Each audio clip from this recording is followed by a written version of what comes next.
पाकिस्तान की सारी सियासत इस वक्त इमरान खान के इर्द गिर्द घूम रही है। इमरान खान अगर डील कर लेते हैं तो सियासत में यकसर तब्दीली आ जाएगी, और अगर वो डील नहीं करते, अपनी बात पर डटे रहते हैं, तो फिर इंतखाबात का जो रोज है, एक बड़ा सरप्राइज उस दिन सामने आ सकता है। आप सियासत.पी देख रहे हैं, जमाल अहमद आपके साथ हूं। इमरान खान अडयाला जेल में है, केसेस की भरमार है। आज समाअत हुई वहां पर तोशाखाना केस की। इमरान खान ने कुछ बात की है सहाफियों से, वो आपके सामने रखनी है। और उसके बाद फिर जो टिकट्स है पाकिस्तान तहरीक इंसाफ के, कुछ लोग ये कह रहे हैं पार्टी हाईजैक हो गई है, कुछ लोग ये कह रहे हैं वुकला ने फायदा उठाया है, कुछ लोग ये कह रहे हैं पार्टी के जो लोग हैं उन्होंने इमरान खान को, जो जेल में बंद हैं, वो अब जिस तरह अवाम के साथ नहीं है, अपने जो उनका क्राउड है, जो उनकी पार्टी के लोग हैं, उनके साथ उनकी डिस्कशन नहीं हो पा रही, तो इसका फायदा उठाकर अपने लोगों को नवाजा गया। उस सब पर बात करनी है। सबसे पहले इमरान खान सहाफियों से बात क्या हुई 9 मई पाकिस्तानी सियासत के हवाले से, पाकिस्तान की जो तारीख है उसके हवाले से बड़ा इंपॉर्टेंट है। सहाफी ने सवाल किया इमरान खान से, कहा जा रहा है आप 9 मई पर माफी मांग लें तो सारे जो मामलात हैं वो ठीक हो सकते हैं। तो उस पर जो जवाब था इमरान खान का, वो बड़ा इंपॉर्टेंट भी था, और वो इस बात की अक्कासी भी था कि इमरान खान आज भी अपने मौकिफ पर डटा हुआ है। और ये जेल, ये तकलीफें जो उसको दी जा रही हैं, जिस तरह से उसको ट्रीट किया जा रहा है, जिस तरह से मीडिया ट्रायल किया जा रहा है, इमरान खान की इज्जत की धज्जियां उड़ाई जा रही हैं, वो भी इमरान खान को नहीं तोड़ सका। इमरान खान ने इस सवाल का जवाब दिया कि 9 मई की बात करते हैं, 9 मई को जुल्म तो मुझ पर हुआ था। मजीद इमरान खान ने यह कहा कि मुझे पैगाम पहुंचा है। ये बड़ा इंपॉर्टेंट है। इमरान खान का कहना है कि मुझे पैगाम पहुंचा है, दिया गया है, अगर हमारी बातें मानेंगे तो केसेस माफ हो जाएंगे। नवाज शरीफ, मरियम नवाज, आसिफ जरदारी, शहबाज शरीफ की अरबों रुपए की करप्शन माफ कर दी गई। बताना चाहते थे कि हम जब चाहें किसी को भी ड्राई क्लीन कर सकते हैं। इमरान खान ने फिर बताया मेरे ऊपर 200 से ज्यादा केसेस हैं, मुल्क की तारीख में किसी पर इतने मुकदमा दर्ज नहीं हुए।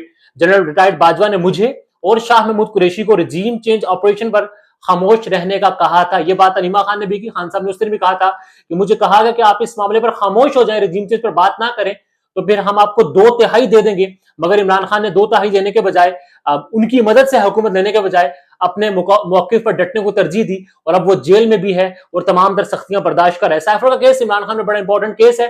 ऑल्दो वो 2 मरतबा हाई कोर्ट से और 2 बार गालिबन सुप्रीम कोर्ट से भी उसको उड़ा के रख दिया गया, मतलब शेर अब्दुल मरवत की जुबान में बाढ़ के रख दिया गया। अब उस केस पर इमरान खान ने कहा कि साइफर केस में यह बताया जा रहा है कि तुम्हारी हिम्मत कैसे हुई रजीम चेंज करने वालों को एक्सपोज करने की। छोटी सी इलीट कानून के ऊपर बैठी हुई है, या आपके सामने जंगल का कानून है। और फिर जाहिर है इमरान खान मुस्लिम उम्मा का लीडर है, लोग के मानते हैं, इमरान खान की बात को बड़े गौर से सुनते हैं। इकोनॉमिस्ट में आर्टिकल जब इमरान खान का आया तो वो इकोनॉमिस्ट की तारीख का सबसे ज्यादा रीचेबल जो है वो आर्टिकल है, जिसको बहुत सारे लोगों ने पढ़ा भी है, देखा भी है और उससे इंगेज भी हुए। फलस्तीन के हवाले से इमरान खान ने बात की, जो कि बड़ी इंपॉर्टेंट है। वो कहते हैं फलस्तीनियों पर जो जुल्म हो रहा है इसकी कोई मिसाल नहीं मिलती। ये कोई जंग या लड़ाई नहीं है, ये फलस्तीनियों की नस्ल कुशी हो रही है। इमरान खान इस बात के बाद बजाहिर ये लग रहा है कि वो अपने मौकिफ पर डटे हुए हैं, और फिर जो उसके मुखालिफिन हैं, भले वो जहां पर भी हैं, वो भी इस बात पर डटे हुए हैं कि हमने इमरान खान की जमात को एक निशान के नीचे इंतखाबात में हिस्सा लेने नहीं देना। बल्ले का निशान है ईसीपी जो है वो सुप्रीम कोर्ट पहुंचा, वहां पर समाअत जारी है, बहुत सारी समाअत वहां पर हो रही है। जब तक वीडियो आएगी आप तक डेवलपमेंट्स पहुंच जाएंगी, मगर इस सारे मामले पर एक दो जुमले हैं जिससे आपको अंदाजा हो जाएगा कि समाअत किस तरफ जा रही है। काजी साहब, एक तो जाहिर है खोसा वाला मामला हमने देखा, खोसा साहब वाला, शुएब शाहीन भी थे। काजी साहब जो है हर 10-15 सेकंड के बाद खुद ही काजी साहब से मुराद हमारे सीजे बोले जा रहे थे। अब आज की समाअत देखने के बाद कुछ चीजें जो मैं पढ़ रहा था वो यही है कि सवाल मेरी मर्जी का है तो फिर जवाब भी मेरी मर्जी का होगा। ये सब कुछ हो रहा है।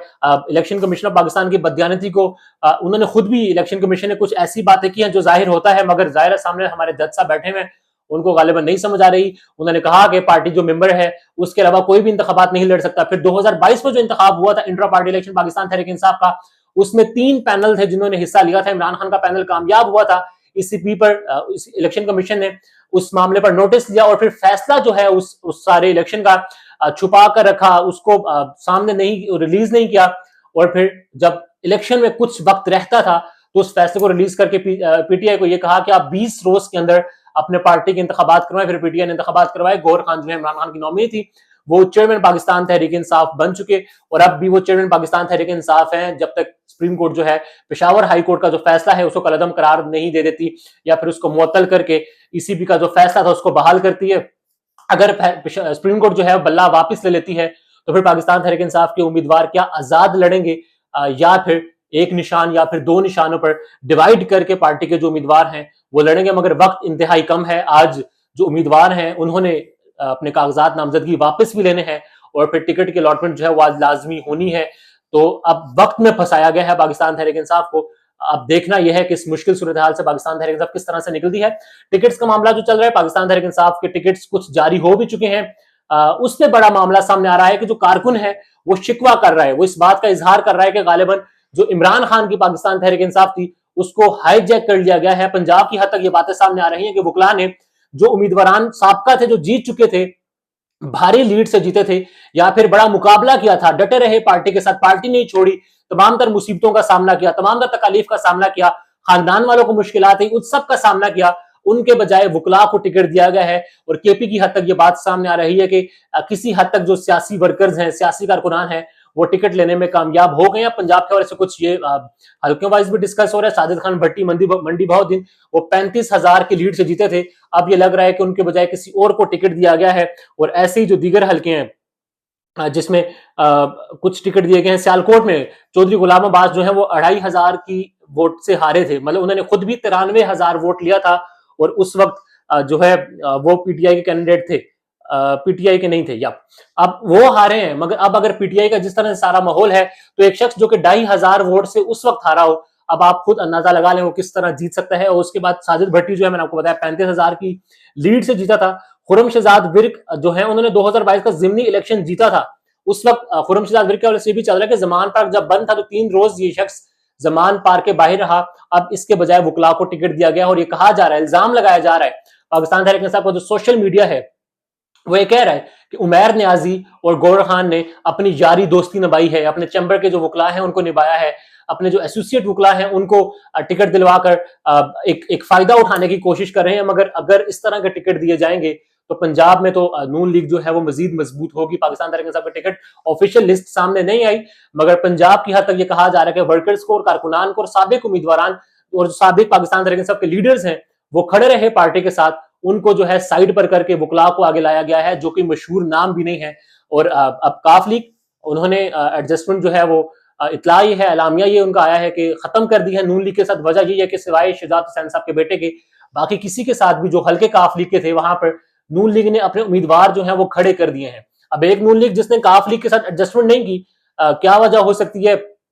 उम्मीदवार उनके तगड़े होंगे, सीटें ज्यादा चाहिए होंगी, या फिर काफ लीग को शुजात साहब को सीरियस नहीं लिया कि जाहिर उन्होंने अपना खानदान जो है वो बंटवारा कर दिया, खानदान में टूट पड़ गई, क्योंकि मोनिस जो है वो खान साहब खजाना चाहते थे। अब और उसी नून लीग ने, उसी नवाज शरीफ ने गुलाम सरवर के साथ सीट एडजस्टमेंट कर ली, जिन्होंने कहा था कि नवाज शरीफ अगर बहुत बोलते हैं, चुप ना किए तो इनकी जुबान खींचनी पड़ेगी, और फिर कहा कि ये पाकिस्तान नहीं आएंगे तो इनको ताबूत पाकिस्तान आएगा।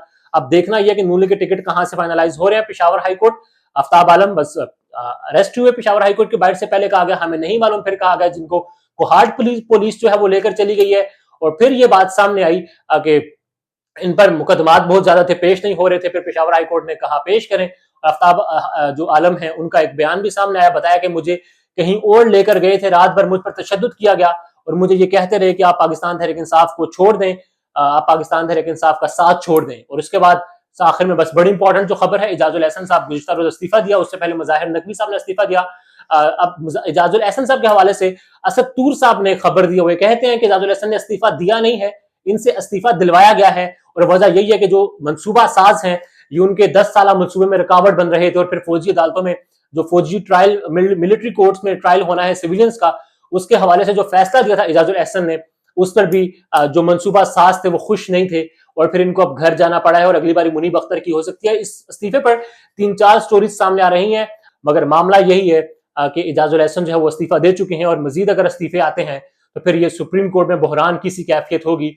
मगर बहरान क्या होगा, यहाँ पर तो आईनी बहरान था, पंजाब और केपी में इलेक्शंस होने थे, नवेरोज के बाद नहीं हो सके, सुप्रीम कोर्ट ऑफ पाकिस्तान के हुक्म के बावजूद नहीं हो सके, और अब 8 फरवरी को इंतखाब होना है, और अल्लाह करे इंतखाब पाकिस्तान की आवाम जो है उसके हक में हो, और पाकिस्तानी आवाम जिसको मुंतखब करे उसकी हुक्मरानी हो। वरना फिर जो हमारे सारे तज्जियाकार हैं वो इस इंतखाब के बाद भी यही बता रहे हैं कि इस्तेकाम बहुत मुश्किल है। अगर सही तरह से इंतखाब हुआ और फिर अवाम की मर्जी के मुताबिक अवाम जिसको वोट दे उन्हीं को हुकूमत में आने दिया गया तो फिर मामला बेहतर हो सकते हैं, वरना फिर वो आने वाले हालात जो बता रहे हैं वो काफी परेशान कुन है। राय का इज़हार कमेंट्स पे कीजिएगा।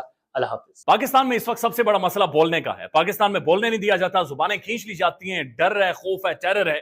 पाकिस्तान का मीडिया मुकम्मल तौर पर कंट्रोल्ड है, वेल मैनेज्ड है, एक मैसिव सेंसरशिप है। इसी तरह का दबाव पाकिस्तान में सियासत.pk भी फेस कर रहा है। जिसे पाकिस्तान भर में गुज़श्ता कई महीनों से मावरा आइन, मावरा कवानीन मुकम्मल तौर पर बंद कर दिया गया है, मुकम्मल तौर पर बैन कर दिया गया है। सियासत डोर फेंकी की नशरियात को लिमिटेड करके पाकिस्तान में छोड़ दिया गया है। तमाम तर कानूनी मुआवजे के ऊपर आवाज उठाई गई, दस्तक दी गई, लेकिन हर तरफ से खामोशी है, सन्नाटा है, कहीं पर कोई सुनवाई नहीं है, कोई सुनने को तैयार नहीं है। लेकिन इसका हल क्या है? क्या खामोश हो जाए? क्या सवाल ना करें? क्या मालूमात आप तक ना पहुंचाएं? क्या इंफॉर्मेशन आप तक ना पहुंचाएं? मालूमात भी पहुंचेगी, इंफॉर्मेशन भी पहुंचेगी, सवालात भी उठेंगे, लेकिन अब आपने रोल प्ले करना है, आपने अपना किरदार अदा करना है। और छोटा सा एक प्रोसीजर है, प्रोसेस है, उसके बाद आप अपना किरदार अदा करें और हमारी मदद करें। पहले आपने यह करना है कि हमारे YouTube चैनल को सब्सक्राइब करना है, उसके बाद ज्वाइन के बटन के ऊपर जाना है, क्लिक करके हमारा मेंबर बनना है। या फिर दूसरा ऑप्शन यह है कि आपने वीडियो की डिस्क्रिप्शन में जाना है, वहां पर पैट्रियन का लिंक मौजूद होगा, उस लिंक के ऊपर क्लिक करें और हमें सपोर्ट करें, हमारा हिस्सा बने, हमारी ताकत बने। ख्याल रखिएगा। अल्लाह हाफिज।